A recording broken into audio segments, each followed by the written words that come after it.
Alright everybody, welcome to episode 27. Another beauty and a Westman back in the night. Westman, well, as I could have been hanging with us. I suppose so. We've got our real Westman. He's been in the West for years now, mate. So it's good to get Dino boy on the show, man. Dean Keenan. Dean, we appreciate you coming, mate. No worries, good to be here. The gaffer of Troon, man. So you know PG thought you were the manager, mate. I genuinely thought you were a manager, aye. No, I appreciate you saying that. Shocking. I'm flinging it in there early, mate. Kept me quiet and threw him under the bus. Me today going, Dak, why have you not told me that Dean's the assistant manager doing it, Troon? And I was like, mate, I just love hearing you saying it all the time. I think he's a manager, mate, and fucking up. I was the same, to be fair. I could have messaged, but I quite enjoyed it. You got an ego boost. Honestly, murder. Brilliant, Dean, to have you, mate. Before we start, big thank you to our sponsor, McTassos Gyros. As always, get yourself down to the Fort in Kelvin Way.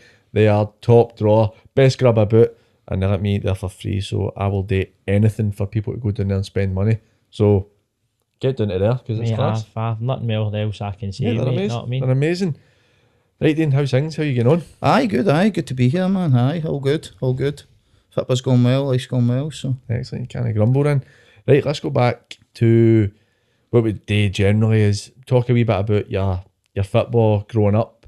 You were a Pollock United boy. Aye, Pollock, aye. So through at Celtic and that, and then Pollock as a young boy, and some great memories of being at Pollock. Xander Cowie, in fact. Aye, Zeba, was he hanging with you? Zeba was the year below us, so we used to go to Blackpool and that at Easter and that, and some amazing memories on the buses and that, getting down to them. But aye, so Pollock, and we had a great bunch there. I played with some really good players there. It went on to senior as well. The likes of Stephen McKenna ended up playing at Cumnock and that, and I was at Airdrie, man. Beard, aye, and Alan Troughton ended up being my best man. Aldo was at Pollock and that as well. So some good players. And who's a bigger character, you or Big Zeba? Probably quite, but I think we've kind of evolved through time. I don't think the two were quite as mad as what we are now, to be honest. Well, going by what I've heard, that's no true. So, growing up, is it Pollock your favourite? For Cardonald, aye. So no far for it. Football's a bit different nowadays. Like, we're talking off camera where I coached a boys team in Erskine a few years back, and it's very soft and stuff, particularly being the area where there's a lot of good football players, but they are soft boys, but nice boys. Did you find growing up playing with Pollock, you're a lot of kind of scheme boys and stuff? Good sides? Absolutely, aye. I think that's the thing with the national team. You don't look and see many scheme boys now. I think you look to Tierney and Nisbet and all that. You can see them, obviously the scheme boys elements to them still. Growing up, we were scheme boys, but we played football at the time. As soon as you were home from school, that was it. Straight back out to play football again for hours, and only time you'd get back is to go to your actual training. So you were at training every single night of the week, and game on Saturday, game on Sunday. I think that maybe now when I see. In fact, I was telling a funny story to one of the boys. It was a couple of young lads when I was driving home from work the other day, just walking down the street, volleying the ball about across the curbs and that, and I was buzzing, man. I've seen that in ages. I do that all the time. I've seen it in ages. You know, I do it all the time. See like when I'm out with the missus in the rain and you drive by and you either see wee guys out kicking a ball or you see goals made, like with fences and all that. I start going, Joe, look at that, man. Look at that, mate. She's like, what is it, Ryan? I'm going, the wee guys don't do that anymore. I'm not that brilliant to see. You know what I mean? I feel as if it's not the case. Something I think that's gone is, and usually have been the same. Mind your ma used to just lean out the door and scream your name, and that was time for you to go home. I can't remember that. Lights that. For me, see when the street lights went on, that's when I had to get home, man. So any time the street lights went on, so in the summer, that's 10 o'clock. It was World Day, man. It was doing the partners about 25-handed, man, and everybody was playing a game of World Day. Know what I mean? That's different times. Right, so you've ended up Morton's your first senior team. 2002 you went there? I believe so. My memory's hopeless, mate, with regards to that. So were you part of the team that won the third division? Aye, but I hardly played. I think I'd made my debut. And get sent off, in fact. That's right, against Brian McLaughlin. Aye, it was a dive still, man, to be fair. I think it was just that small that I tackled him. But aye, so I wasn't really. I would have said I was training with him in that all the time. But I never really played many games in that. But don't get me wrong, seeing the celebrations, I was still cutting about with the trackie on and that, getting at the beginning with the crowd. No go John Terry, Falkirk Lincoln, no. No. But I hardly played, so although I was there, I didn't really feel part of it, to be honest. I was saying to Dak, because I was looking through, I remember that Morton team being a good side, even though they were one of the lower league teams. You were involved in a lot of kind of promotion and relegation stuff through your career. Aye. You were part of, obviously, the 2002, 2003, you're saying you never played much. Did you, Stuart McDonald, did you play with Stuart I McDonald? played with Stuart, aye. Stuart was brilliant, man. What a player he was. Used to be in a carpool with him going to Greenock. One I'm interested in, and I imagine you might be a bit cagey with it the next season, where you had all the controversy with the 2003-2004 year where Airdrie won the league, and there was stuff in the press about you throwing the league basically. Aye. What was it like at that time at Morton? Because you had a lot of good players there. We had a lot of good players, mate, and we thought the league was done. I remember the chairman's son, we had the Christmas night out, and we went in a boozer called The Yard in Greenock, and the chairman's son was singing "We Are the Champions" and that on the karaoke, because we thought it was done. And then from there, just hit a bad run of form, and then all these rumours escalated about the fact that there was boys that had bet on Airdrie to win the league and all that. And because I remember we beat Airdrie 6-1 or something away from home, and they're lining up to take centre after the six, and big Peter Wellerson's getting at that one with the covering the eye and all that, getting ready to take it. And laterally, I ended up playing with Neil McGowan at Troon, and he said that was a kind of turning point for them on that run that they went, and obviously we were taking the piss a wee bit at them, and aye, they went on some run, and we just capitulated. And then this rumour obviously came to the head that there was boys, and I think they'd mentioned the Aussie boys. I think they were all names came up, and then it was toxic. It was toxic, to be fair. And I remember the gaffer I'm not going to say lost the rag of that. Of course he did, but there was a lot of belief that these bets actually happened. Do you know what I mean? Which is absolute chaos, nonsensical. But we just had a really, really, really terrible spell of form, and like everything, when you're going well, things you just keep winning and you keep winning and you keep winning. But then I remember, I think it was the second last game of the season, we had a Broth at home who were already relegated, and they came to Capel and beat us 4-1 or something. So I had a wee look at some of the fixtures, and you did capitulate at the end. How was that season? Because obviously you're saying before you thought it wrapped up. See, for me, like, actually, I'm going to go off it because it's something I've spoken. I think it maybe me and you spoke about it when we did that. We did that our first ever episode where it wasn't a real episode with my big mate. Aye. And we spoke about it. I've been in teams where I know boys have done it, and I would never ever say who, but I know what happens. And I'm not saying it did happen to you. Has that ever been an experience you have had where boys have no thrown games? I don't know if it's ever done that, but boys that have bet against bet for teams to win the league and all that, oppositions to win the league. I'm not saying it for that year, but it's something I'm curious about. And you're a big shite bag. You sit in the fence. No, I mean, I'll put it out, man. When we were at the Rock, and we got Fraserburgh in the Scottish Cup, and we looked at the league, and you're no daft. You look, don't get me wrong, it's social media wasn't a big thing, but we all looked at the papers and all that, and Fraserburgh were top of the league, played 10, won 9, drew 1, and we weren't having the best at times, but we were still a good side. And then we were all sitting saying, you know what it's like, man, an away trip to Fraserburgh, we're all sitting going, getting mad with it, where we going after it, what you boozing in the way up. So when the football was pure, it was coming second, went all the way up to Fraserburgh. We tell the whole of the Gad, man, we're like that. Back Fraserburgh, they're at home, we're travelling up. Boys were stealing things out the shops and everything on the way up, man. People were coming out of the what they call it, the wee garages, what they call it? Service stations. People coming out of service stations with cowboy hats on, not all the way up before the game. Committee and fans are on the busways getting up, pure wrecked and all that. It was bad preparation.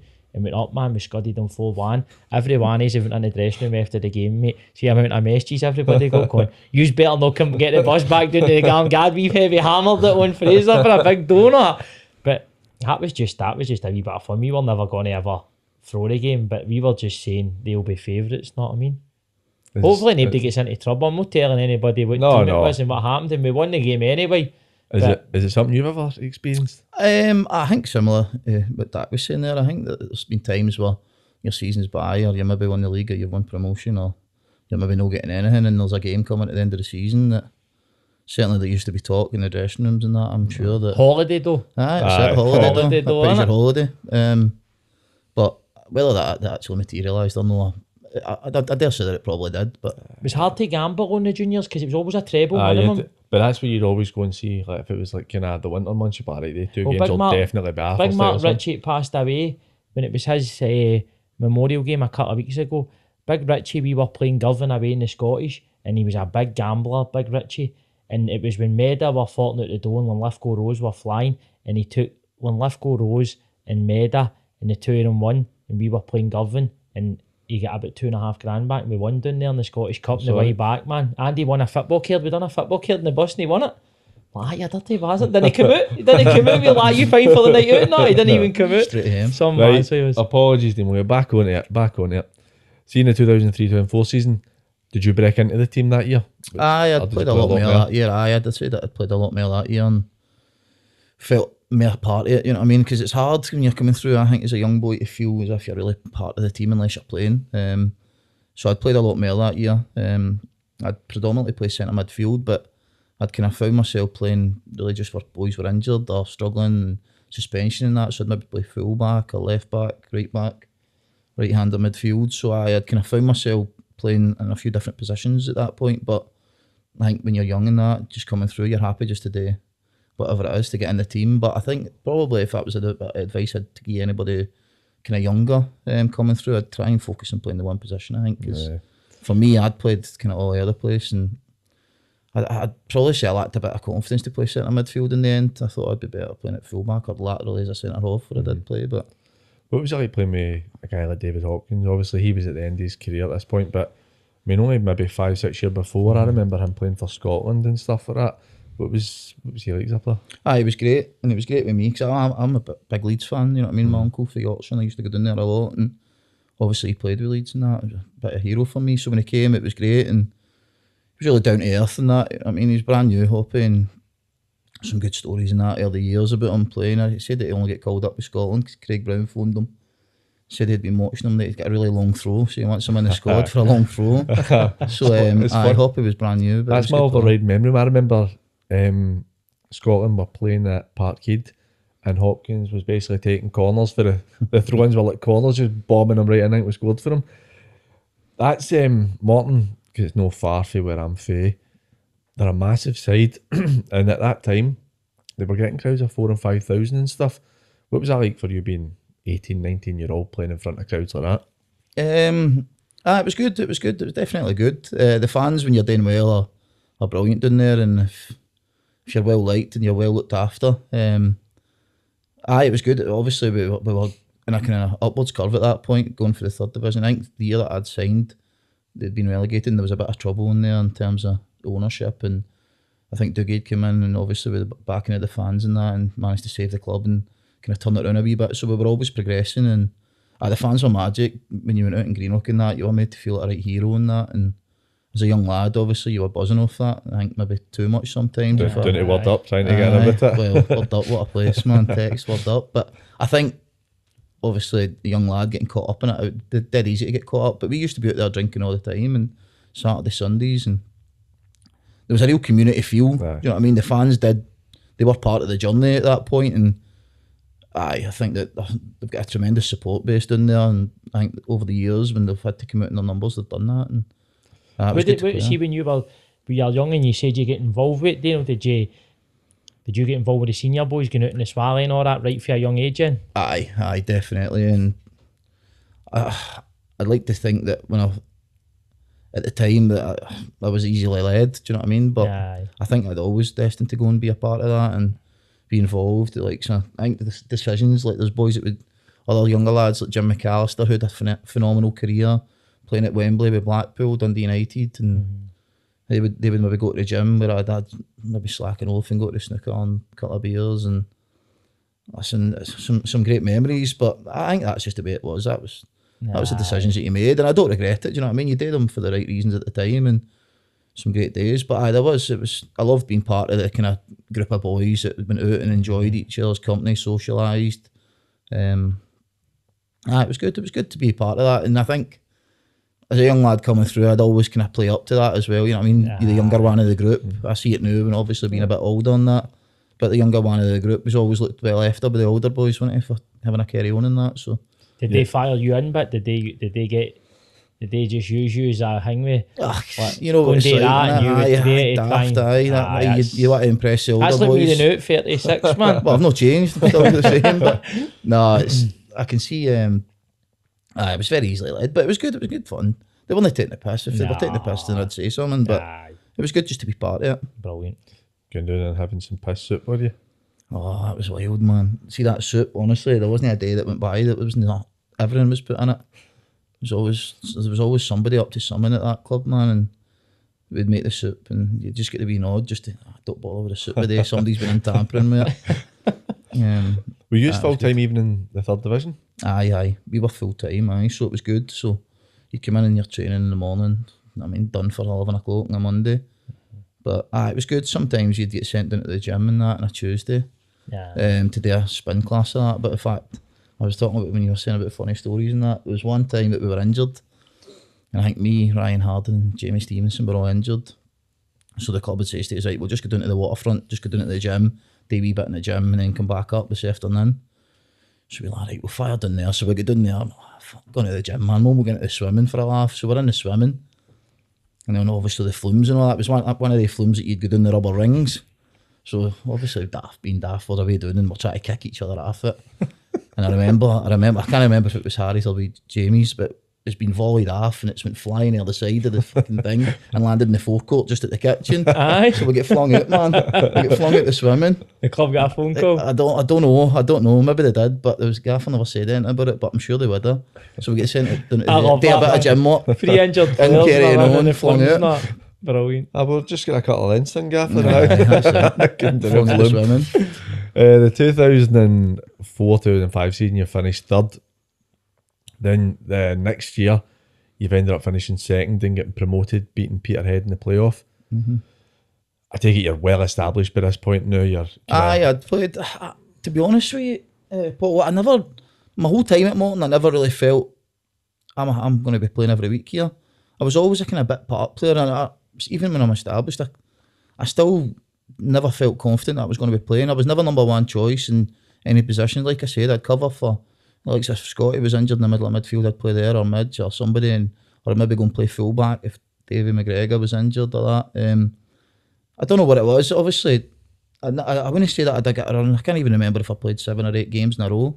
If I did, it must have been few and far between. But I think for myself, when I came through at 17 or 18, I'd signed a 3.5-year extension to my deal, so I ended up with a 4-year deal. So I think subconsciously, obviously at the time, I didn't feel as if there was much to prove, so I wasn't really maybe applying myself or pushing myself. Whereas if I knew I'd been out of contract in the summer, someone might have twigged up there that I had to get my arse in gear here and try and prove something here and that, and try and push into the team and that. But is that something you regret? I know obviously you went on to Ayr United and it's a club that are very dear to you. Is it something you regret now looking back? Because as we've spoke about it before, now that we're at the stage where Dak's assistant, obviously at Ashfield, I've managed at amateur level and stuff, so I understand what's involved and look back at yourself and reflect. Do you feel like you wish you had done more at your time at Morton, or were you just kind of like, I was happy to move on to Ayr United and take it for there? Oh, I would definitely wish I'd done more, because I think you want to get a true reflection of how you are as a player, and I don't think the Morton fans really seen that of me. I think they'd have seen all the kind of off-field stuff and the carrying on, and I think I'd probably be remembered more for that kind of stuff as opposed to the stuff that I'd done on the pitch. So, of course, I'd rather applied myself a bit better, played some more games, and put a better impression of myself, or given them a better impression of myself. But I'd like to think that through playing against them, Ayr United, I maybe shown that, you know what I mean, by going away and learning a bit more about the game, playing a lot more, feeling a lot more loved in terms of being one of the regular starters, playing every week for them. And then obviously when I went there, Chalky and James Grady, the temporary job at Morton, and they were talking about taking me back in the summer again to sign there. So, a part of me thinks that I wish I'd applied myself better and gave a better reflection of how I was as a player. But then that's what happens, isn't it? You grow up. So you're saying you didn't feel like you had a lot of confidence in terms of staying in the team. I'm asking this question because when I was at Greenock, I was very much a bit part player where I think I started like half the games that season and came on most, but I always felt that if somebody was going to get dropped out of the team, it was going to be me, and that was right most of the time. Is that the way it felt for you? Aye, absolutely, aye. And I think even when you're getting in there and you're doing all right, you know that there's boys on the bench that the gaffer thinks is a better player than you, and I think that pressure, it's hard to deal with. I certainly struggled to deal with it as a young player, and I think that from myself, that's probably why I never really pushed on in my career at Morton. I was always that bit of self-doubt. And they always say, I mean, how can you be a bit of self-doubt? You're fucking loud and vocal and cheery and everything's good. But I think inside, I really did struggle with that confidence issues. And I didn't even probably feel at the time that I was good enough to be playing in that team. Obviously, if I fast forward and look back, maybe I was. Maybe it's just that I never had the confidence or the self-belief, which is so vital, I think, for young players. I think with that, man, I resonate with that because I feel like that sometimes myself when I went into the youth teams at Thistle and that, I felt as if I was a character building in there and I just didn't have that wee extra bit, do you know what I mean? And that wee bit of self-belief and all that as well. But then I go back and play with your pals and you're comfortable and your environment a bit more, and I thought I got a wee bit more out of that environment, know what I mean? I think, and I don't mean it to sound harsh because I've 100% been through this myself, it's a mental weakness. Where it's funny, I had a conversation with my mates, maybe, I don't know, in the last year. I mean, I'm talking about boys that I've been pals with in primary school who know me better than almost anybody. And even like I'm not like the way you are loud, but I'm quite a loud person when I'm with my mates and that. And like they take the piss out of it, where it was like me, wee Paul Stewart, wee Tiny, my big mate Barry Jones, we were the three that played football in our group. And they'd be like, you get the jokes, Tiny was better than you and stuff. And you always thought you were better, and I'm pure, no, I didn't. He says that was the problem. I didn't believe in myself enough. But my mate would be like, but you were always dead loud and would say things. Pure, aye, it's an act. It's like, I didn't want to turn and go, no, I don't think I'm as good. And I imagine that's the way it was for you know what I mean? Where it was, you have that absolutely. doubt. And I think that society at that time as well, it would have been, for me to come out and say, I lack a bit of confidence, I lack a bit of self-belief, you'd get the piss taken out you, know what I mean? Whereas now, I'd like to think that if anybody in my team came through and said I'm struggling with a wee bit of confidence, a bit of self-belief, I think they'd be supported in the right manner. And I think it's more, I know easier, I don't want to say it's easier for folk to speak now, because obviously it's tough, but I think there's more awareness in regards to the mental aspect of football. It doesn't have the same stigma, but I suppose it's on the individual as well. If they're not comfortable. Many games did you play for Morton? I don't have that on it. No. Because Wikipedia is your best bet for it. But it's still a good amount of games. I'd have played no far off about 80 or 100 games probably. You played, I'm telling you, I've not wrote this down, but you played against Peterhead in the playoff. Aye, you played in that game. What was it like? As a 20-year-old, 21-year-old, you're playing in a big game to get yourself into what was the old first division. Second division. second division. Second division. I never actually played in that one, mate. The second one, no, the one that Scott Bannerman scored. Aye. So how is it being about the club in a promotion kind of playoff? Because it is different. You see it like down south as well, where the playoffs and the championship, winning that means more than winning the actual championship. I think for me, see, unless you win the league in the last game of the season or the last couple of games of the season, the playoffs is the best way to win it, because you've got that cup final feeling into it. Like if you win the league with 6 games to spare, of course it's amazing, but you don't have that pressure environment, that pressure cooker where you need to win this game and it's a be all and end all, everything on the line. And I think that's how the euphoria, maybe a playoff win, you can get that, you know what I mean, you can experience that. I've misread my notes. The year 2005-2006, Gretna won the league. Aye. And Thistle went up, they were 4th, you were 2nd. We got beaten.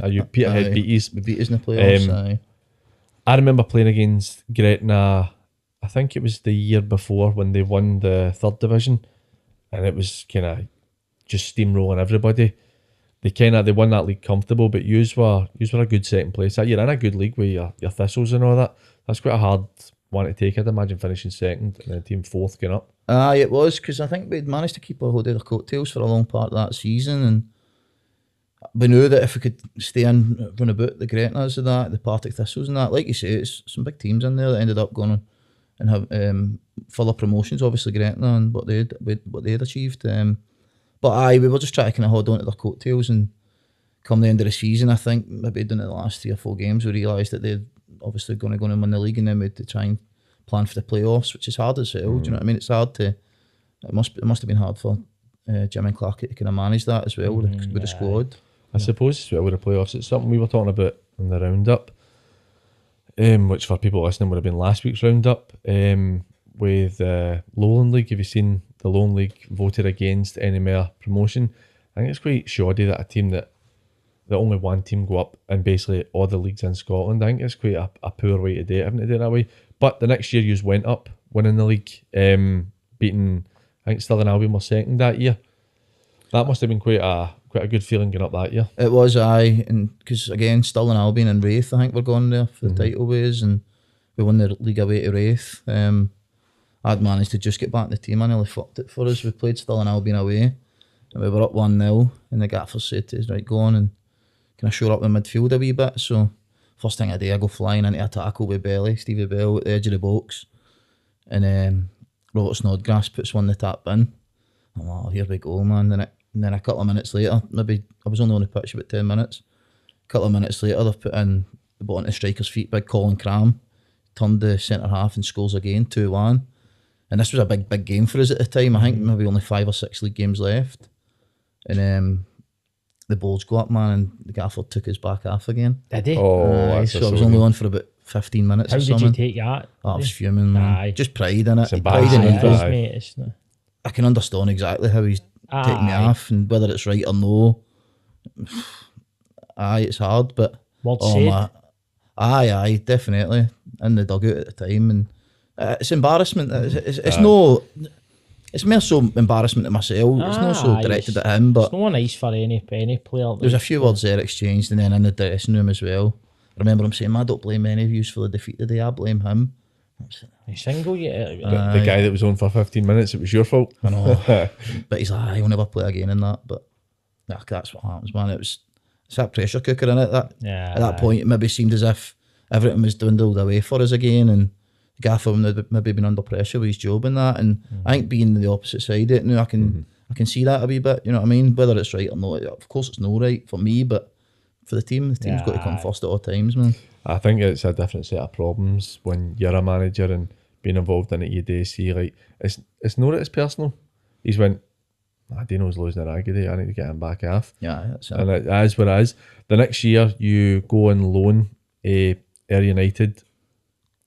Did you settle in immediately when you went there? Because you said earlier that you felt loved there. Aye. Did it just feel right for you going there? It did, aye. I had to chase a few clubs, Brecon and Queen's Park, I think, and then Ayr United by Brian Reid. I didn't know him, didn't know Scott McKenzie, but I knew Alex Williams, who had been at Morton with. Alex Figovin, Manfred O'Donnell, the two of us were thick as thieves together at Morton, and I thought I'll just go and done with Alex for 6 months going, and because I was still young in the heat at that point, you know what I mean? So I was like, I'll go down to Ayr, and I fit in straight away. First game, made my debut at Hampden, we beat Queen's Park, and I felt really part of something there straight away. I knew that they were heading for the 3rd division at that point when Reedy brought me in and brought Neil McGowan in, and they had a couple of great players, man, a couple of brilliant players there. Paul Weaver was phenomenal.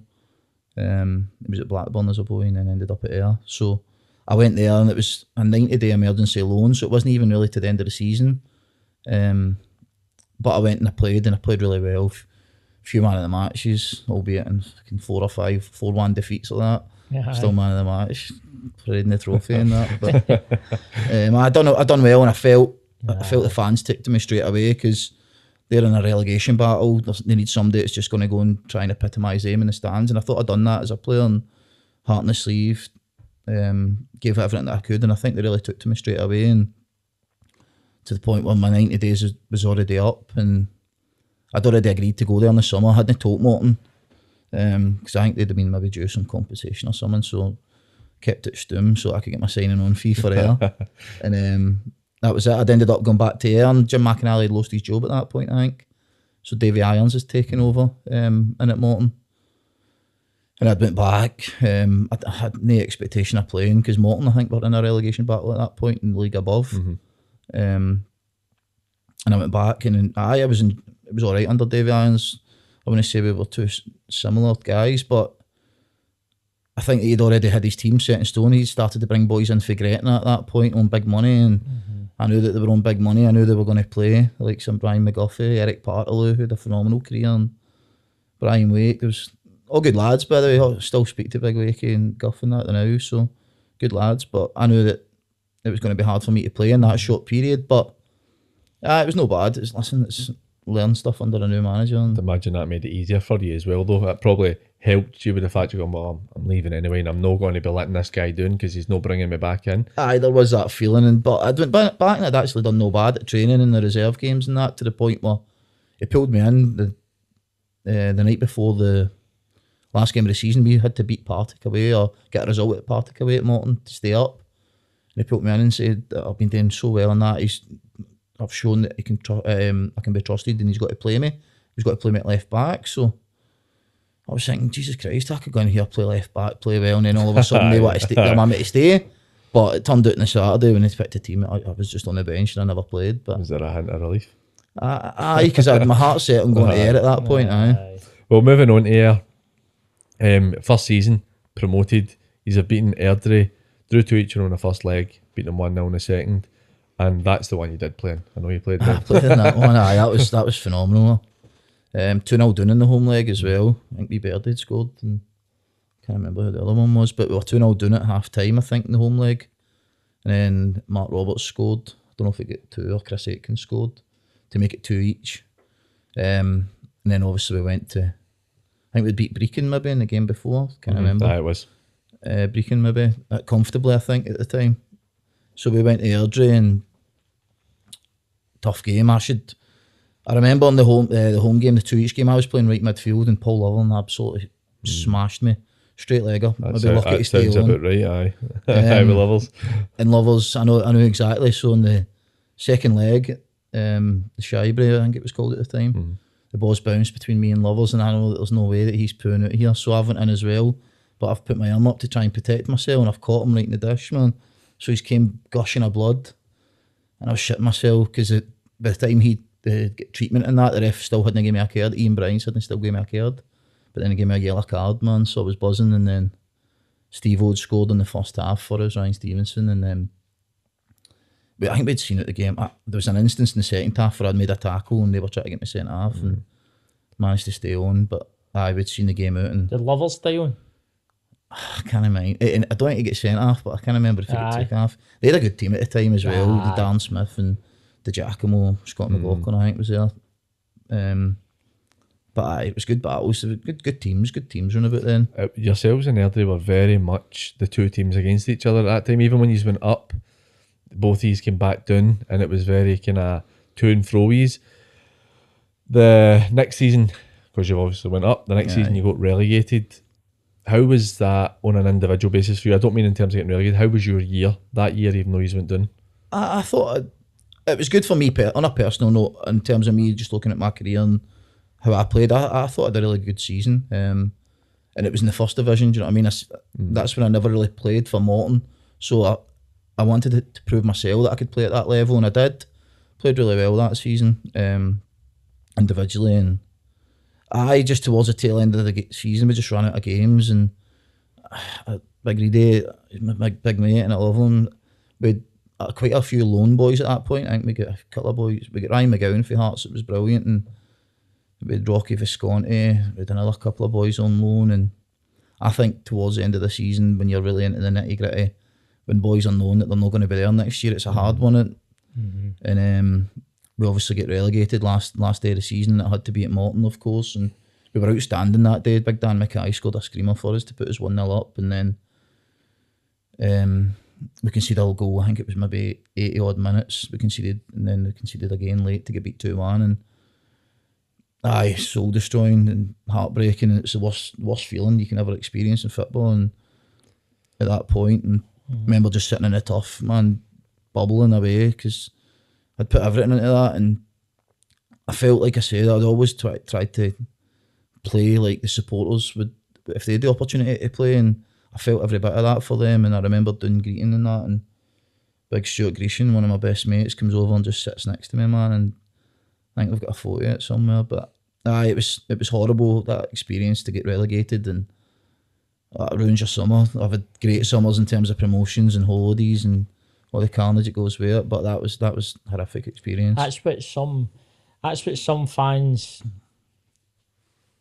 fans forget as well. There is players out there that they means a lot to, and they do take it hard, and they do love the club that they go to when they get that affinity to the club. So it must be dead difficult to get through that. Do you know what I mean? Yeah, it was horrendous, and we had a good bunch as well there, but there's a lot of boys that never really stuck with the club as well, and it was never in my mind to leave. I can't remember my contract situation, but I might have been out of contract, I don't know. But as soon as they were relegated, there was no way I was leaving. I had to stay and obviously try and get promoted again. But love that, because football nowadays there's no much loyalty. I think, see, you're saying like with fans, I think I've been relegated, I think it's twice, not at the same level, obviously the juniors have been relegated twice, and it's not that players don't care, and I know fans, a lot of it's frustration for them, and they'll maybe say things at the sideline because of their frustrations and how much they care. I don't think it's that players don't care. I think it's different forms of chucking it, and sometimes that whole fuck it type attitude is just another form of chucking it, because whether you're embarrassed or you just feel shit about the whole situation, that you're not willing to, you're not strong enough. I think that most. Do you know, I think but there's heavy badge kissers now, man, in football, man. Aye. Players have been at a club for 2 minutes and they're kissing badges and all that. Aye. Know what I mean? See, I had too many badges to kiss. That's I how could never win it. That's how good scabby lips, man. All the fucking badges you were kissing, boy. You know what I mean? What was the feeling like? Because obviously you've had such a high again up in the playoffs the year before. What was the feeling like in the dressing room? Did you? Because you're in the habit sometimes of losing, and you all know what it's like, and it might be kept private in dressing rooms. We've all been there where you're like, I can't. If you lose a goal, you're like, oh shit, we're not going to win this, even though you probably could. Did it feel like that, or did you have a genuine belief that you would be able to stay up? It was hard with a lot of injuries. I remember, I think Aaron Conley got his debut. I don't know if he got his debut, but he played that day. Aaron should have scored, in fact. That day. He mentioned that. He mentioned that. I played a ball in back post, and I should have scored. And then Alistair Woodburn, another young lad, I think, played that day, and Junior Mendes had come in for the cold, and we were right down to the bare bones. And sometimes you think that galvanises you, and there's nothing else you can do other than go out and give it. I can remember still feeling that it might be a big ask here to try and stay up, because there was a permutation as well that if we drew, we would have been in the relegation playoff. So at one point we've went for being absolutely safe to then in the relegation playoff, and then taken away from us and getting relegated without any hope or chance. But in terms of the dressing room and that, it was a sombre feeling afterwards, and there wasn't much shouting at all, to be honest. There was just defeat and sadness and a bit of respect for each other, because you've just went through something really horrendous and horrible, and whether it affects everybody the same or no, for that precise moment, everyone felt shit. Do you know what I mean? And I felt bad for the gaffer, because he'd put a lot of trust in me, and I didn't know what happened and how his future lay in that, and obviously the fans. You know what I mean? It's an old cliche, but I did genuinely feel, I've got a lot of mates now that are Ayr fans, and I live in Ayr now with my wife and that, so I'd moved down there. I'd really bought into it, so I did feel, and even now I take my kids and that to watch Ayr, so I felt at that moment horrendous for everyone. And then obviously through the days come, you start to feel a bit more shit for yourself. And then you start to question the loyalty. I said that I was never going to leave, of course I wasn't, but then you've got this other thing in your head, well, but you can't go and play Division 2 again. You know what I mean? What if somebody comes in for you? What about this? So a lot of thoughts that summer, but it's not a nice feeling at any level. Do you know what I mean? I don't think it matters what level you're playing at. I think when you play the game the way it should be played, the way we all played it, then it hurts you. Do you know what I mean? It's that sitting in the dressing room, like I said. Actually, when I was at the Ants and we got relegated, we were going to go anyway, and I had penalties for pretty much every team I'd played for, and I had never missed a penalty, and I missed against the Borough the day we went down, and I actually had a good game that day, John. I missed the penalty, and I remember being in the dressing room after it, and it was just that silent way. It's just everybody sitting there just completely silent. Nobody wanted to talk. Fortunately, nobody had a go at me, you know what I mean? Because I probably had a lost the rag that day because I was so upset at myself for letting everybody down. But on that, the next year, you get another high. He's going to get promoted again. He's beat Brecon in the playoff final this time. Did you lose many players for Gondon?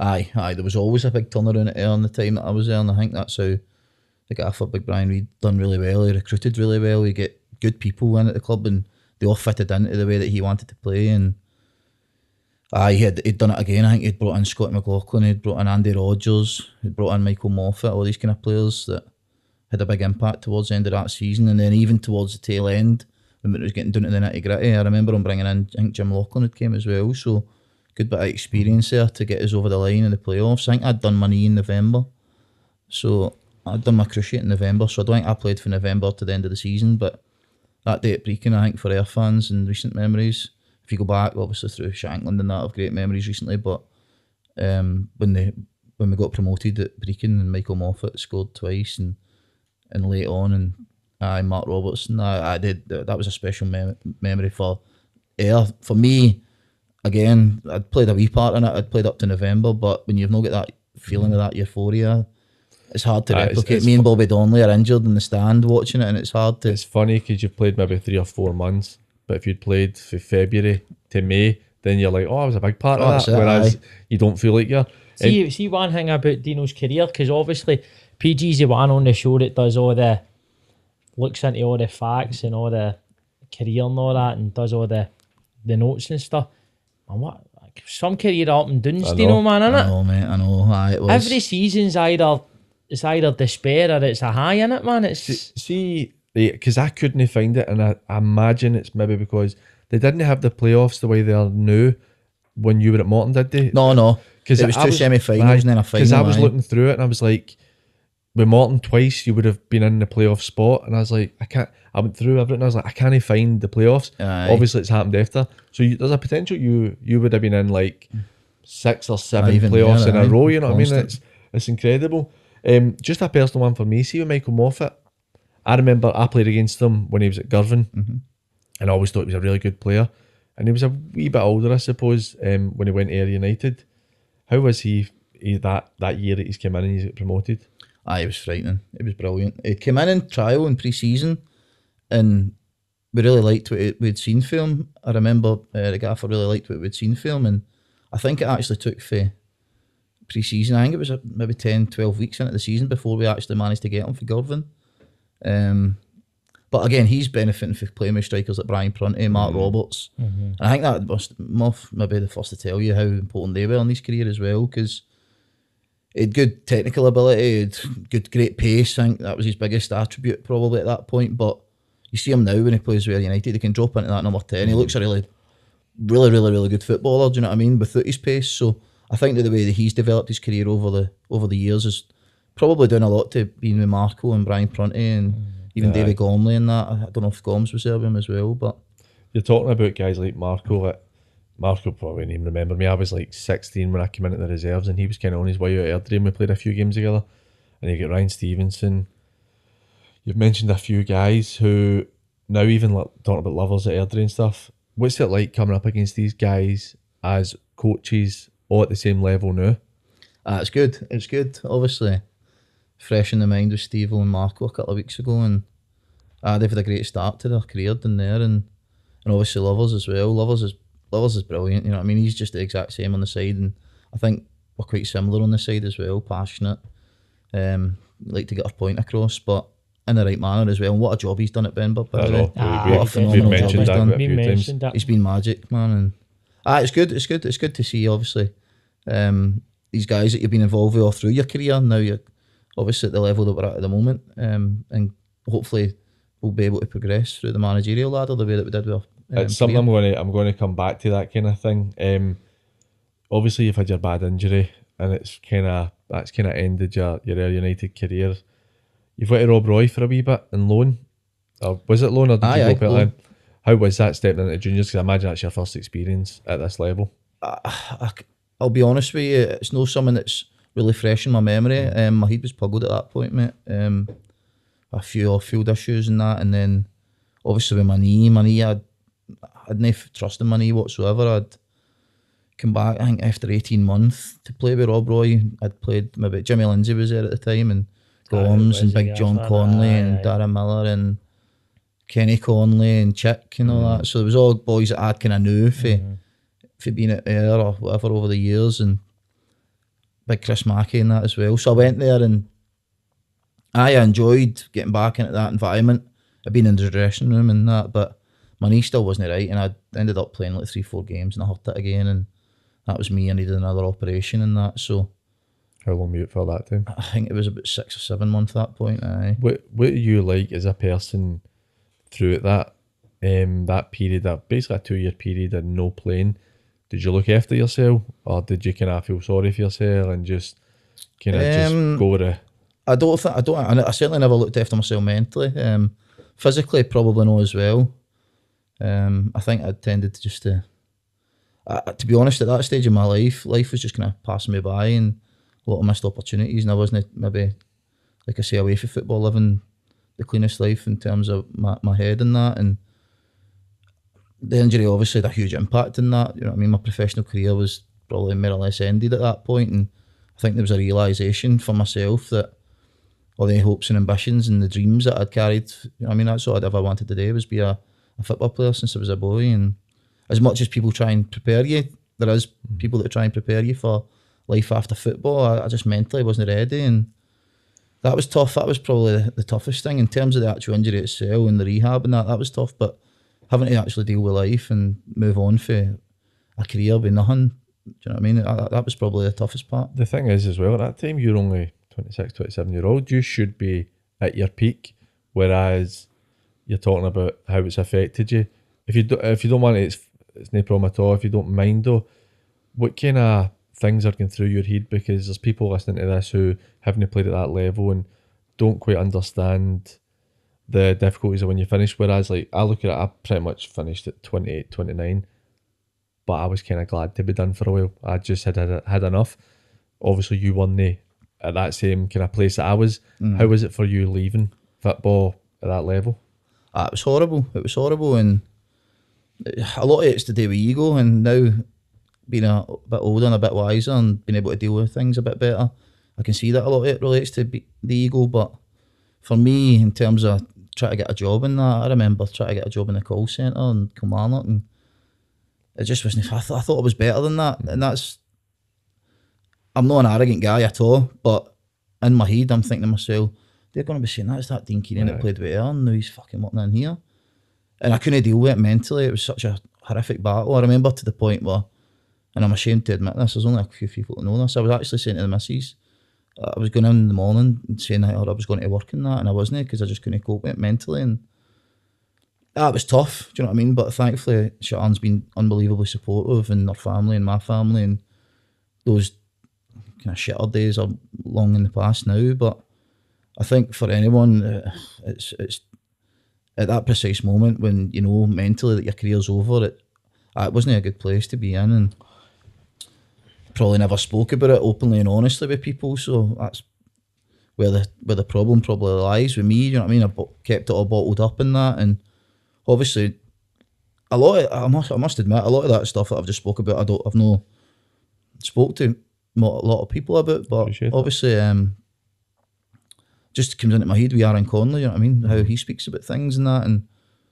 I suppose he's practising what he's preaching a wee bit there. But no, it was hard mentally, and put some people that were close to me through some shit times and that, through my behaviours, and so it wasn't ideal. And then at that point I was probably at my lowest ebb, and I knew that football was over. And it was funny, I'd actually met Jimmy Kirkwood, the manager of Troon, at the races, and their boys had a day out at the races, and I think I'd went, and I remember scadging on his table for a couple of bottles of red wine at the time, and that's how we got talking to each other. And from there it's been unbelievable. But that's just a wee bit of story there into how mentally it crippled me mentally, and I just never had the tools to deal with it. But thankfully I do today. It's hard, isn't it, because you go for a young age and you're living the dream still, even though you're playing Morton and you may be in your second, third down, you're a professional football player at the end of the day, and as you were saying, you're finished for 11 o'clock and that, and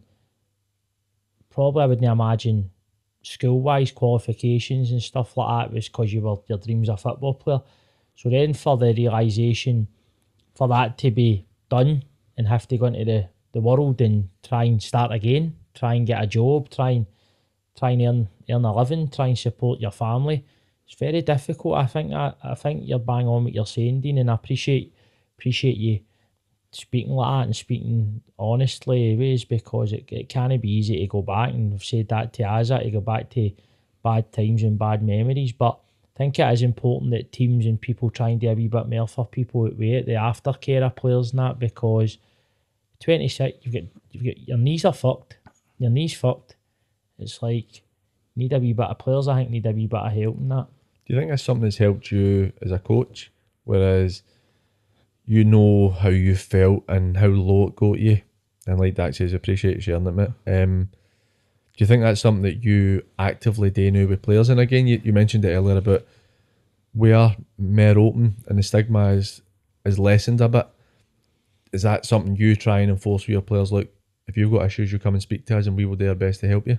Aye. And I think that just carries on what the club kind of been like for the last 10 years that I've been there. And if there's anything that needs done or anything that you want to talk about, there's always open ears at that club, and it's been brilliant for me. And I definitely like to carry that into my management and coaching style, and I think that being open and honest with players is an important thing, and I've been like that obviously since I started getting involved in it. But I think that for me going through these kind of things, it's easy for somebody to give you a bit of advice, but unless they've really walked in their shoes, it's you don't really know, you know what I mean? So I've been in those shoes for getting long-term injuries, and because I'll be honest with you, there's a lot of boys that are at Troon now that are only at Troon because they've had injuries or because of it.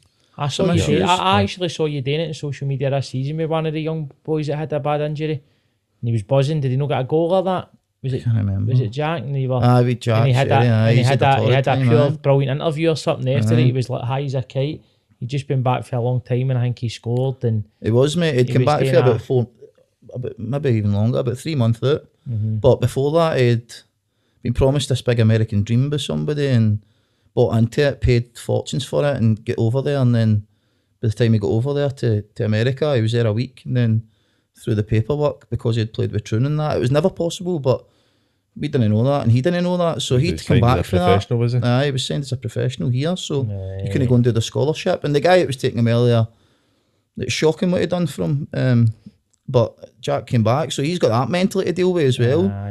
Because he'd put everything into that, do you know what I mean? It's horrible, because that's like, Dak knows this, my brother Brian, he's still in America, he's been the best part of 16 years, he went there, and he got lucky because that guy is obviously carved Jack up, because my brother was full-time at St Mirren for 3 years, but there was ways about it that you were able to get it sorted, and that's a lifestyle that you're going to go and live, where you're getting an education, you're going to live in a country that you see in the films, and it's like amazing, and it's done him. I can imagine how down he'd have felt after that. And then look, you're talking about injuries. It's something, for me personally, I was chocolate, so I was always injured, so I know what it's like, where that's a tough thing for people, like boys listening to this that play or have played will understand if they've been injury prone. People who don't understand because they never played or suffered it, you're like, that's so mentally difficult, where you have to go to training all the time but you can't train, you have to go to games but you can't play, you're still part of it but you're not really part of it, and I think that's a really difficult thing for you to mentally accept as well, which obviously you know well, you know what I mean, for 2 years out basically. Well, that's it, you know what I mean. And is the dressing room after a game when you win and you're buzzing, if you're not playing, it's not the same. It's not the same. You can get in, you can enjoy it, and you can kid yourself on, don't you, in the head? I'm still in this. It's hard to be at upbeat and be you when you're no feeling, when you're not getting your football buzz yourself. That's why we play football, innit? It's the only reason that we play football. It's for the moments, for the feelings. And you can't get them if you're not playing. Exactly. Well, let's go into Troon. You've obviously stealing bottles of wine off Jimmy's table, and that's how you've ended up talking. You've went in. Did the injury start to get better after you went in? Probably no. My knee was still giving me bother. But mentally, my head was still fried when I went there. I must have been horrendous to be there. And I wasn't a big time of that, because I think that was a worry for the dressing room. You know what I mean? Troon were at the bottom league at that point in ADL, and I'd obviously been playing with Ayr and doing well. I think the boys were a bit apprehensive I was going to come in, Billy Big Balls and that, and that's never been the kind of type of guy that I am. But I was still mentally weak, do you know what I mean? I remember don't know if it was my first or second season, we'd got to the final of the Ayrshire Cup, and that was a huge thing for Troon, and we were playing Talbot at home, and 5 minutes into the game, I think one of their players went through the side of me or that, and I've just turned and volleyed him, sent half, you know what I mean? We get beat 7-1. So I think there must have been a time at that point, and I'm sure there would have been, that they maybe thought, fucking hell, is he worth this here? You know what I mean? Is he worth it? This boy worth the baggage that he's given us on and off the park? But thankfully they stuck by me, and I managed to turn things around. I remember there was a turning point, and there was a chance for me to go to Peterhead. Jim McInally was at Peterhead, and there was a chance that I was maybe going to go up there. And I remember phoning Jimmy on Friday. We were playing Lugar away on the Saturday in a big important game to get promoted. And I remember phoning Jimmy on the Friday and saying to him how I had a wee chance of going to Peterhead next year. And he's like, all right, that's fine, and just don't bother coming tomorrow. And just hung the phone up. I was like, fuck's sake. Try to be honest. Try to be honest. Was I going to go? Probably no, never. But I think where my head at that point was maybe try and get a bit more dough at Troon. So I'll tell them I'm maybe going to Peterhead for this. But when I came off the phone, I was like, no, I need to go tomorrow, man. I need to go. So I turned up at Lugar. Jimmy's like, what the fuck are you doing here? And I was like, I'm here. I'm ready to play for the team. He's like, well, you're on the bench. I was like, that's fine.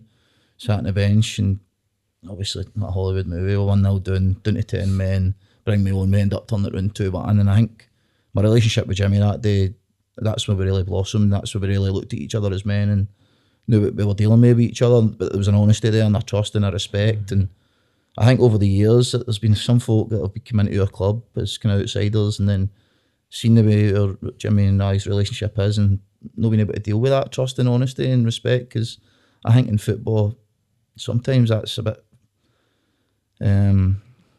Folks struggle to believe that you can be as honest and respectful and trustworthy. Do you know what I mean? With each other. How do you mean? What do you mean? How is just it? Everything. Just everything. Everything. Aye, just type. Even disagreements and all that. Aye, when we disagree, we just speak about it, and then there's always an agreement. Do you know what I mean? Because at the end of the day, you make decisions, and whatever decision you make, it's the right thing at that point, at that exact moment. So it's the right decision. Whether it turns out to be wrong, you made it for the right reasons. And I think it's just been an absolute privilege to get to know Jimmy over the years, and especially coming into my coaching and management now. Do you know what I mean? And a lot of folk maybe when they were stepping into coaching and management would maybe be wary of having somebody that's been doing this for 12 years at the same club, but I just embrace it, and it's been brilliant for me, man. Before we start getting into, because obviously the 13-14 season was a very good year for you. Jimmy's family they're basically running Troon, aren't they? Aye, Jim's the chairman, aye. So it's a family affair for him. It's something that's really important to them. Aye, absolutely. And what they've done in the years that they've been there, the club's progressed massively. Do you know what I mean? The difference in the last 10 years is ridiculous compared to, because I remember Troon being kind of like, you knew you would get Troon and you would go and beat Troon, that's not the case anymore. On to 2013-2014 season, he's won the Super First. You won the Ayrshire, and you lost in the final of the West against the Talbot 2-0. Aye. That must have been quite a season, because that kind of came out and maybe nowhere's a bit strong, but I don't think people expected that year for you. No, that's the best season in Troon's history by far, it must be. And I think we'd only been promoted the year before as well. Aye. I think Coinnan won the league. Us and Coinnan were going for the league, and Coinnan won the league. And then the following year, I think Coinnan went up third, Beath up second, and we won the league. And Beath were something like 12 points ahead of us at one point, but we had games in hand, and we had a great bunch of boys. We signed Callum Hardy for Beath in the summer, who was phenomenal for us, and with David Gillis, we signed Gareth Armstrong, senior Gareth Armstrong, Big Ball, who was magic, do you know what I mean? What a player. And Dougie Ramsey with Scott Chatham, who's his testimonial this year, in fact, as well. So we had a real great group of boys. Neil McGowan, Gav Collins had came, so we were brilliant, and we all got on with each other away from the pitch, which was huge. And like I said about Morton, when you're getting beat, that comes in your head. We were the opposite of it, Troon. We just kept winning, and we just get more confident with each other. And When Beath, we beat 5-2 at home. I scored a couple of free kicks. We beat them 5-2 at home. That was pivotal that year in winning, because if they had won that, it maybe took them away from us in terms of the league, but we won, and then we just kept winning and winning. And then in the Hurlford game, we played Hurlford at Talbot, we won 2-0 in the cup final. And then I'd broke my bone in my foot. I remember I'd broke a bone in my foot playing against, I can't remember, it might have been Saltcoats or something. Maybe it wasn't Saltcoats, but we were playing Yoker away, and I'd been at the A&E and I'd a broken bone in my foot, but I thought I could just maybe try and play it. It was only 2 or 3 games, so I ended up playing the Yoker game, we won, and that's when we secured promotion. And then the West of Scotland Cup final, I was injured before that, and I remember saying to Jimmy that I'm injured, my hammy's gone, and he's like, right, fine. And he told Big Cammy McKinnell he was going to be playing in that, and then obviously I turned up again on Saturday, tried to be the hero, done the warm up. I'll be fine. He's like, no, you can't. And it was definitely the right decision not to play me, because I ended up coming on and I wasn't at it. But that was a missed opportunity for me personally. Again, a wee niggle with injury. Don't get me wrong, after doing my knee, I've picked up wee niggles, but there's been nothing else. Right. It's been fine. I've not been injury prone over the years, but if we'd won that West of Scotland Cup final, that'd have been the icing on the cake. But it was some year for us, aye. Especially losing to Talbot as well. I mean, we're very complimentary to Talbot in a sense, because we just say, well, that's what the Talbot do, into they go and win. And the cup finals, that's what they do. But you were a league below, so it was I can't remember a team getting to the, maybe Kilburnley did it when they won the West. When they were in the Super. It shows you how Lanark maybe did a few years ago, no? Maybe. It shows you how strong Jimmy must be, right? Because you're probably one of his big players at the time, and then you're turning up for a cup final and you're telling him I'm fit. And I know for myself in there, you're listening to what the players saying. So for him to have that strength to say, I don't think you're not playing in that. Aye, it was. And he was bang on as well. Aye. It shows how strong he is, because it's quite easy just to throw him in. And the thing is, the next year in the Premier League, he's finished 4th. I mean, that's very impressive considering 2 years before you've been in the Ayrshire District, which, in my opinion, as a player, the Ayrshire District, bar 2 or 3 teams, was always really a poor standard. The 2 or 3 teams that were the top teams were good sides, but you had a lot of teams that weren't great. So to come for that 2 years later, 4th best team in the country at the level, I take it he's kept the core of your players. We did, aye. More or less the same squad, and just that momentum, we got going again and just winning games, and it was just a great place to be, and great group of boys that you'd do anything for on a Saturday. And I wouldn't say we were massive on socialising away from it. To be honest with you, I think the group that we've got now socialise a lot more than what we ever did as a team. Don't get me wrong, there was a few nights out in that, but it wasn't as if we were all pals and all mates and we all drank together, and so that's why the momentum was carried through. I think it was just obviously with Jimmy and that, and I think Burnsy was assistant manager at the time, and it was just a great place to be. So you went and you worked hard as you could, and we were just managing to get results. And I think that momentum, as you say, for getting promoted and then up again, we just carried it on, and 4th place finish is phenomenal in that league. Considering the teams that are in it. You must see some change in that time that you've been there, Dean, but even be backing wise and all that. Is the club a lot? Aye, the club's progressed massively, mate. I think that obviously the owners and that, Jim and Jimmy, have done great, but there's also guys behind the scenes and that, Richard and committee members, and when they can chip in and do their own bit and that. But I think what Jimmy and Jim have done, the club have done great, is they've kind of got the off-field stuff sorted first, in terms of the infrastructure and the academy and training facilities even as such, and upgrading the clubhouse and that. All this was done before there was a lot of investment in the club in terms of the playing squad. So I think now going forward, I know that there's a lot of young lads that come and watch us. I done an interview not long ago after one of the games for one of the guys who are on media team, Memories by Movie, and I remember that after the game there was about 50 odd young lads playing on the pitch, and I kind of recall seeing that at my time at Troon. So obviously doing well in the Premier League, all the kids run about that area, but Troon predominantly, they say, is a bit rugby orientated, a bit golf orientated, but in my opinion, if you get a good positive football team, then there's going to be boys that come and watch it. Aye. You've had the higher being 4th, then you end up finishing Bolton the year later. What changed for that to happen? I think Jimmy had stepped aside, and I think that there's a lot of stuff going on at the club that year in terms of boys missing stuff for work. I must have missed 15 games or something that year with work commitments and that. I think there was a lot of other boys in that as well, and I think we'd signed a few players. We'd went and spent bigger money than what we'd spent, and signed players for the likes of Talbot and Cumnock, and it just never materialised. We'd signed boys that were probably by their best. No disrespect to them, do you know what I mean? But there's a reason why Tucker lets folk go for Talbot, you know what I mean? And I think you get that as well sometimes, where when it becomes more about the money, you might get better football players, but they're generally, and it's a couple of times I've mentioned it, something I believe a lot in, they're generally weaker in the mind, in a sense where it's like money's your main motivation, so the football doesn't matter quite as much. But maybe I suppose as well, that was in a 3 or 4 year period. It was maybe just the end of the cycle for that team, whereas it had to come in. He's got promoted the year later, beating Girvan in the playoff, so it showed he's still a good side. He's won it for very long. Moving on to now, your assistant manager. It was 2019. Yep. You became assistant manager. How did the conversation go with Jimmy? Were you expecting it, or did it just kind of come out the blue?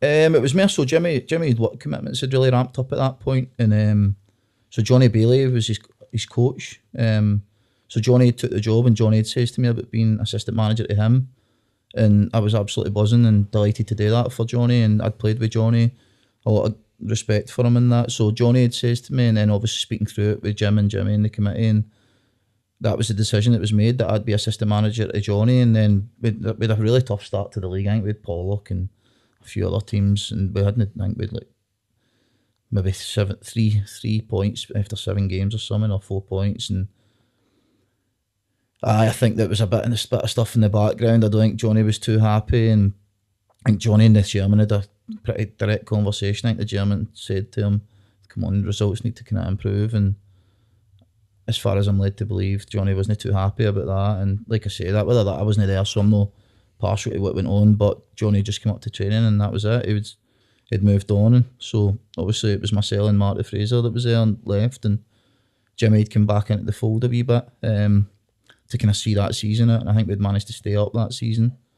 And then obviously COVID struck, and then when COVID struck, there was nothing to play for in terms of possession in the league, so Jimmy wasn't that keen on getting involved in it and that. He was happy for the club to go. Obviously the vote, whether you were going to participate or no, and I think the club's stance on it was that, well, it's up to the players, you know what I mean? If they're going to play for just an expenses every now and then we're happy to put a team in the league. And so we done that, and obviously with Jimmy no being there, that gave me a good bit of exposure into dealing with players one-to-one and management and coaching and all that. Obviously he was still in the background for me anytime I needed them, and then obviously this into the start of this year, and that was him, what commitments had settled down, and he was right back into it, and that's been brilliant. It's been a really solid season for us so far. I think that we've said it on the roundup shows and that, I think the club and yourselves and the players deserve loads of credit, because this season's unprecedented with the amount of teams getting done, so it's not an easy division. There's a lot of fixtures, there's a lot of good teams, and the whole thing with 7 teams getting done, was it even possibly 8 can go down? That's the fortunate part with Gretna and St Cuthbert's being the 2 bottom teams that. So with 7 going down, it leaves you no margin for error really, and I think that you have done great work there. So definitely appreciate that. I think for ourselves, at the start of the season, we lost a real spine to our team as well. I've obviously had to retire. James McGowan went to Albion Rovers, Steve O'd went to Albion Rovers, Jordan Morton had went to Albion Rovers, Scott Chatham had kind of retired. The goalie, Ross Lundy, he was unavailable due to work commitments. So that was right through the spine of our team, and I think that's maybe the start of the season was a problem. I think we'd bring in like maybe 12 or 13 players at the start of the season, so it was a big turnover. And then obviously with the games being Saturday, Wednesday for the first 6 or 7 weeks of the season, we couldn't really get work done in the training ground. But I think once that settled down, we got to work in the training ground, working with the players, and I think since then we've been going all right in the league. We've got a lot of good points on the board, and hopefully we can finish strongly. That's something we'd said, obviously, doing the roundup every week, and I think we know this level very well now because we're so immersed in it and doing the roundup all the time. We said that once the midweek fixtures were done, that's when you would start to see what teams are like, and yous are definitely one of the teams for me that fall into that, where it was like once it's settled down, you could work on what you had to work on. Yous have been kind of, because you're only a big name compared to your Talbots, Pollocks, Clydebanks, Winans or what, but yous have been so under the radar where it's only maybe been the last 6 or 7 weeks we've been very much, yous have done a great job and stuff. Did you feel that as a team, like you kind of are under the radar and you just go about your business and go and win your games? Because you don't get the big plaudits and praise that certain teams do, who you might potentially be doing better than what they are in relative terms. I think for ourselves, we're happy with how we're doing, and I think that's the only really important thing. Obviously, it's good to get praise for other people and that, and it's appreciated in that, and we've done a reasonable job so far this season. But I think for ourselves, the real thing for us, and I said it in day dot here when I done another one of these podcasts, it was we just need to survive in this league with 7 teams. A large part of the conversations with Jimmy and I and the players has been, let's get this safety, let's get this target. And even now, do you know what I mean? I sit here reasonably confident that we've done a lot of good work this year, but you've still got that. A run of bad results can pull you there. It can still turn you, do you know what I mean? And it could still turn, and the way that we won these 5-6 games in a row, like I said, momentum in football, you know what it's like, guys, and a couple of defeats and then you start looking at your shoulder, the teams around about you are winning. All of a sudden you're dropped, you're down to 12th, 13th, and anything could happen. So we just want to make sure that that's not going to happen, and to do that we need to just continue to play the way that we've been playing. Played reasonably well last 2 weeks. Foot off the gas maybe a wee bit, subconsciously. In terms of defending, we've been poor defensively the last couple of weeks, which has caused us problems with goals, but we've got a friendly this Saturday, and then obviously we've got Tommy and the lads at Kilburnley in a fortnight, so it'd be good to be safe by then. So that, and you know that about hard, Jane. How hard is it to get players down to Troon? It's very difficult. It's very difficult. Just training down there and that? We train on a Monday and we train in Ayr on a Wednesday, so even further south. And we've got 4 or 5 lads for Glasgow now, 3 or 4, sorry. And they travel together, which is fine, so it kind of works. But we've also done 3 or 4 for Glasgow already this year that it's just no worked for us in terms of, it might be a wee bit of travel involved, it might be that for whatever reason, but it's hard, and it's hard to compete with teams on about our level, even financially. And obviously there's been a bit of money involved in it this year, and the boys that are at these clubs already, with those players coming in, they're not going to be going elsewhere unless they're getting similar money, do you know what I mean? So it's hard to compete financially, but I'd like to think that we can, do you know what I mean? I don't see any reason as to why. I think there's a lot of teams with a similar budget, and I'm no one for speaking about budgets, but it's all relevant, isn't it? It's all relevant, it's all relative. So I think that for us, for where our budget is, we're punching above our weight, but I think if we want to continue to be better, and I think that is the thing that I kind of speak to players about. I think for Troon, the big selling point, when I'm speaking to players like Sam Jamieson, who came for Albion Rovers and has been phenomenal for us this year, is that we've got a massive history in the last decade of me being there of players going back to senior level, pushing up. We've got Scott McLean, who's down south playing in the conference down there. We've got many, even the senior boys like Christian Nadi, Steve-O, they've played at Troon for a wee while and then went back to senior level. James McGowan, Jordan Morton, like I just said and spoke about. But even for the younger lads, we've had some younger lads that have came and played and then went back to senior football as well. So when I'm speaking to players and trying to entice them to come to Troon, that's one big thing I speak about, and I think they've got to be ambitious. I think that every player should try and play at the highest level they can, and even more so like for the younger lads. But by the same token, you can also, when you're speaking to players like Darren Miller and Tommy Maitland, for example, a bit older, it's just about telling them come and try and achieve things in the final few years of your career. Don't be going playing relegation battles or going down conferences, with all due respect to these players that can still play at the top. Do you know what I mean? Play as high as you can or for as long as you can is my advice to the players that I'm trying to sign. You've got to use the selling points that you can use, and I suppose I think you'll be a big selling point, Dean. I think you'll be a big selling point because you've played with a lot of the experienced boys, but you've played at a level, you've got bags and bags of experience of both the highs of what the game give you and the lows. You've also made probably as many mistakes as a lot of people to help the younger boys as well. So I think for Troon and for yourself, you know, I like to blow smoke up guest arse every now and again. So I think that you would be a massive selling point for Troon there and all, mate. Do you know what I mean? So and there's a love affair there, isn't there? It's magic. It's someplace. Love affair. It's magic. Take a lot for you to move on for there, I take it. Oh, aye. But listen, I want to be ambitious and I want to go and get manage your manager's at a job. high level. That's it. Your manager's job. Well, you never know. You never know. But I want to be like we were speaking about. I feel as if my professional career was curtailed due to injury. So I feel as if I've got some unfinished business there. Do you know what I mean? So I want to go and try and achieve a bit more management than what I did, because I've certainly got the belief now. Obviously, a bit more life experience. I've got more belief in myself now than I've ever had. I'm willing to put the work in. You know what I mean? Every week, whoever I'm playing, the opposition, I try and study as much as I can on them and pick up anything. I put the hours in and just to try and help the team. You know what I mean? I just love seeing Troon do well and me and Jimmy doing well, Marty doing well. Because I think it's reflective of my overall life. If football's gone well for me over the years, then my life's gone well, and it's such a huge part of my life. And you know, but as soon as I get home on a Saturday, the missus will tell if we've been able to win. You'll be the same, you know what I mean? It's the exact same. To the point where she maybe even take the piss sometimes now. I just got on a day and knowing that we got beat, you know what I mean? Aye. Final question for me, and I said I'd come back to it. We'll talk about Ryan Stevenson, Marco, Lovers and stuff, and yourself, who've all been higher level. Obviously, you say you've got aspirations to, like, I suppose Ayr United would be one of the possible dream jobs for you.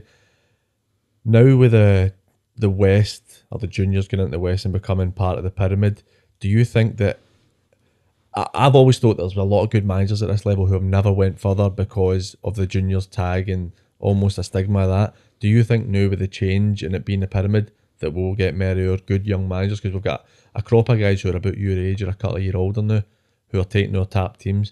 Do you think it'll get to the stage where they'll start moving up the leagues? I'd like to think so. I'd like to think so.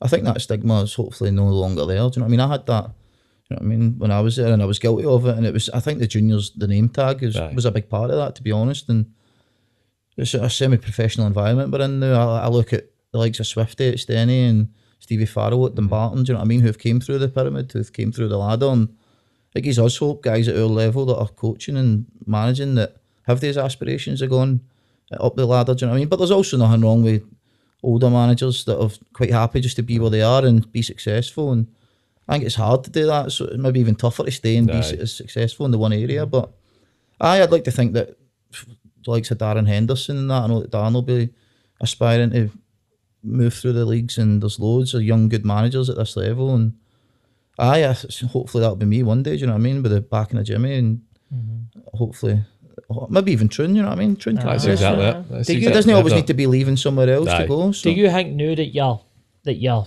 no older, like, but you're experienced now, do you think, because I do think that people, they either were built to be a coach or a manager, or some were better players and would never be as good as it. Do you think now, the older you are, that you'll probably be a better manager and coach as what you will be a player? I think so. I do think so. I think that's a fair comment. Because for me, I think coaching and being amongst players and all that, I'm better at that now than what I was as a player. I think that I was mediocre goalie, done all right at the lower leagues, say the juniors, but I think that being about players and my knowledge, because I've always wanted to coach for even 16, I've always been involved taking young boys teams in that.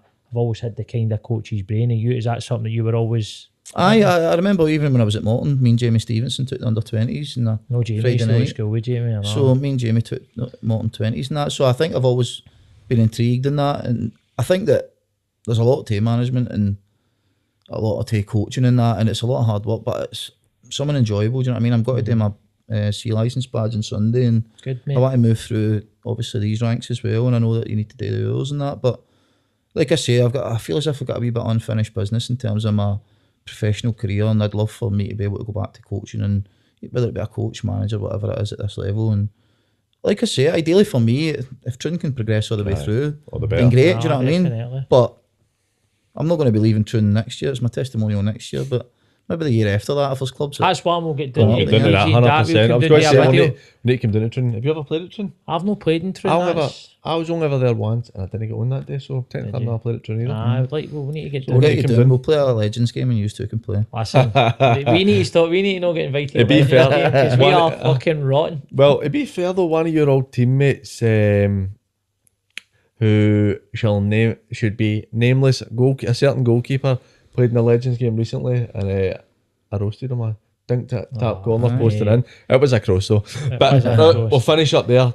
You know, I really appreciate you coming in, mate. It was a great chat. Thanks for sharing some stuff you've not shared before. Thank you very much. What a guy, and we wish you all the best with your C licence. We wish you all the best moving up with the coaching education, and we wish you all the best with Troon, mate. Thanks very much for your time. It's a pleasure to be here, lads. You've done a great job, man. Thank you very much. Cheers, mate. Thanks for watching, everybody. I hope you've enjoyed this as much as we have. And remember, as always, like the episode and subscribe to the channel. It genuinely makes a big difference to us. Thanks for watching. Cheers. Cheers.